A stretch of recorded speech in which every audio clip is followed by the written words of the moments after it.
ay rated SPG. Striktong patnubay at gabay ng magulang ang kailangan. Maaaring may masiselang tema, lengguwahe, karahasan, sexual, horror o droga na hindi angkop sa mga bata. Patakbong pumasok si Sandy sa loob ng mansyon. Hingal na hingal. Nanginginig ang boses. Putol-putol ang hininga habang isinasalaysay kay Miguelito ang nangyayari sa labas. Sa bawat salitang lumalabas sa bibig niya, ramdam ang takot. Ramdam ang pagkabigla. Dahil sa harap mismo ng mansyon, nagtitipon ang napakaraming tao. Sumisigaw. Nagpoprotesta. Walang takot na hinahamon ang kapangyarihang matagal ng kinatatakutan sa lugar. Nang marinig ito ni Jackie at ng iba pang nasa loob, biglang nagbago ang ihip ng hangin sa silid. Ang katahimikan, na kanina ay mabigat na, ay tuluyang nawala. Napuno ito ng tensyon. Parang anumang sandali, sasabog ang galit na matagal ng kinikimkim ng lahat. Hindi na makapag-isip ng malinaw si Miguelito. Sa kanyang isipan, paulit-ulit na umuukil-kil ang isang katotohanan, unti-unti nang nawawala ang kontrol niya. Ang mga taong dati tahimik. Sunod-sunuran. Ngayon, hayagan ng lumalaban. Sa gitna ng kaguluhan ng kanyang damdamin, unti-unting umusbong ang isang madilim na pasya. Walang awa. Walang atrasan. Sa mababang tinig, ngunit punang galit, sinabi niyang wala ng ibang paraan kundi patahimikin ang lahat ng nagpoprotesta. Ubusin ang sinumang hahadlang. Ang mga salitang iyon ay parang malamig na kutsilyong bumaon sa pandinig ng mga nakarinig. At sa bigat ng banta, walang sinuman ang naglakas loob na sumuway. Samantala, sa kabilang panig, nilalamon ng dalamhati si Rigor. Wasak ang kanyang puso sa mga pangyayari. Ngunit malinaw sa kanya ang isang bagay, hindi maaaring hindi puntahan ni Tanggol si Santino. Kilala niya ang tibay ng samahan ng magkapatid. Alam niyang walang hadlang na sapat para pigilan si Tanggol. Kaya't agad niyang inutusan ang kanyang mga pulis. Magbantay. Mag-abang. Masinsinan. Bawat sulok binantayan. Bawat kilos inobserbahan. Handa sa anumang posibleng mangyari. Naroon din si Maritz, kahit pilit siyang pinigilan ni Mando. Hindi niya matiis ang ideya na hindi makita si Santino. At nang masilayan niya ang katawan ni Santino na nakahimlay, gumuho ang kanyang mundo. Bumuhos ang luha. Walang tigil. Walang pakundangan. Ang sakit ay sobrang tindi, tila nadurog ang kanyang pagkatao. Wala na siyang pakialam kung mahuli siya ni Rigor. Kung maparusahan siya. Ang mahalaga, makita lamang niya si Santino. Makasama sa huling pagkakataon. Ang bawat hikbi ay punang pagsisisi. Ng pangungulila. At ng galit sa kapalaran. Hindi rin napigilan ni Tanggol ang kanyang sarili.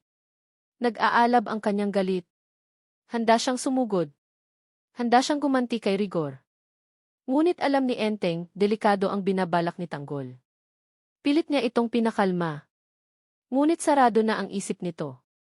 Punang paghihiganti. Sa kanyang puso, isang panata ang nabuo. Hindi siya titigil. Hindi hanggat hindi napapanagot ang mga taong sa tingin niya ay may kasalanan sa sinapit ni Santino. Sa gitna ng lahat ng ito, si Ben ay nilamon ng sariling galit at takot. Ang matagal niyang kinikimkim na hinanakit ay umabot na sa sukdulan. Desidido siyang isuko si Tanggol kay Miguelito, kahit tutol ang kanyang asawa. Para kay Ben, ito na lamang ang paraan. Para makapaghiganti. At para mailigtas ang sarili sa mas malaking kapahamakan. Mabilis siyang nagtungo sa City Hall. At buong tapang na sinabi kay Miguelito na alam niya kung saan matatagpuan si Tanggol. Sa sandaling marinig ito, nag-alab ang mga mata ni Miguelito. Walang pag-aatubili, binigyan niya si Ben ang paunang bayad kapalit ng ulo ni Tanggol. At nangakong mas malaki pa ang matatanggap kapag nahuli ang buong grupo. Samantala, ang galit ni Maritz at Lola Tinding kay Rigor ay hindi na napigilan. Nang dalawin nila si Santino, walang habas nilang ibinunton kay Rigor ang lahat ng sisi. Bawat salita, parang patalim sa konsensya ni Rigor. Hanggang sa tuluyan na siyang mawala ng pagpipigil. Sa sobrang galit, binunot niya ang kanyang baril. Itinutok.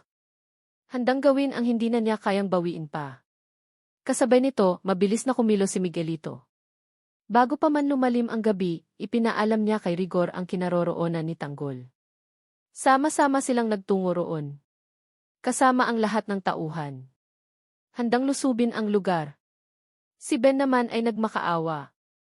Huwag sanang madamay ang kanyang asawa, lalo't nagdadalang tao ito. Ngunit malinaw kay Miguelito. Walang makalalabas nang hindi niya pahihintulutan.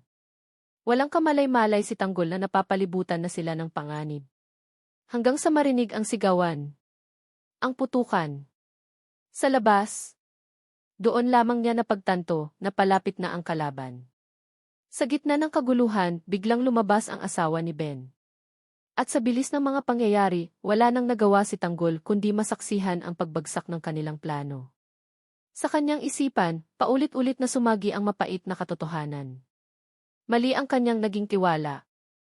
Napapalibutan sila ng napakaraming pulis at tauhan ni Miguelito. Hirap na hirap silang makipagsabayan. At sa isang hindi inaasahang sandali, bumagsak sina Thanos at Bulldog. Hudyat ng mas malalim pang trahedyang paparating. Sinalubong ng usok at sigawan ang paligid. Mabigat ang hangin. Punang pulbura, pawis at takot. Bumagsak si Thanos. Sumunod si Bulldog. At sa bawat katawan na humandusay, parang may piraso ng pag-asa ang kasamang nalalaglag. Napamura si Tanggol. Hindi dahil sa sakit, kundi dahil sa bigat ng katotohanang unti-unti nang bumabalot sa kanya. Wala na silang lusot. Umalis kayo, sigaw niya, halos mapunit ang lalamunan. Pero sino pa ang aalis kung ang lahat ay napapalibutan na?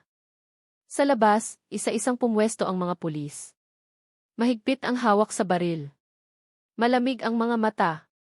Sa unahan, dahan-dahang lumapit si Rigor. Hindi nagmamadali. Hindi nag-aalinlangan. Sa bawat hakbang niya, mas lalong bumibigat ang dibdib ni Tanggol. Hindi dahil sa takot, kundi dahil sa galit na hindi na niya kayang pigilan. Nagkatinginan sila.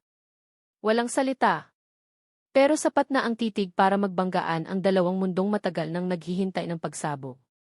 Sumuko ka na, Tanggol, mariing sabi ni Rigor. Wala ka nang mapupuntahan. Napatawa si Tanggol, mapait. Sumuko. Matagal nang may sumuko sa atin, Rigor. Hindi lang ako iyon. Bago pa man makasagot si Rigor, isang sigaw ang pumunit sa tensyon. Huwag. Lahat ay napalingon. Si Maritz. Basang-basa ng luha. Nanginginig ang katawan. Hawak-hawak ang isang larawan ni Santino. Maawa kayo, halos pabulong na pagsusumamo. May sapat na bang dugo? Hindi pa ba kayo kontento?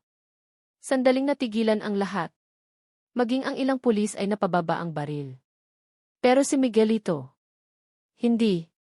Mula sa likuran, lumitaw siya. Maayos ang ayos. Diretso ang tindig. Parang wala siyang kinalaman sa kaguluhang kanyang nilikha. Dalhin na yan, malamig niyang utos. Lahat. Napalingon si Ben. Namumutla. Nanginginig ang tuhod. Pangako mo, Miguelito, nangingiyak niyang sabi. Hindi mo gagalawin ang asawa ko. Tumingin si Miguelito sa kanya. Ngumiti. Ngunit walang init. Depende, sagot niya. Kung susunod kayo. Sa sandaling iyon, may isang bagay na tuluyang nabasag kay Tanggol. Hindi lang tiwala, kundi paniniwala na may hangganan ang kasamaan. Dahan-dahan niyang ibinaba ang baril. Hindi bilang pagsuko, kundi bilang pagpigil. Kung ako ang gusto mo, mariin niyang sabi kay Miguelito. Ako na lang. Nagbulungan ang mga tao. Nagulat si Ben. Napasinghap si Maritz. Ngunit bago pa man makalapit si Miguelito, isang putok ang umalinggaw-ngaw. Isang sigaw. Isang katawan ang bumagsak. At sa gitna ng kaguluhan, may isang lihim ang tuluyang mabubunyag. Isang katotohanang magbabago sa lahat. Dahil ang susunod na babagsak, hindi na lang katawan, kundi ang mismong kapangyarihan na akala nila ay hindi kailanman matitinag.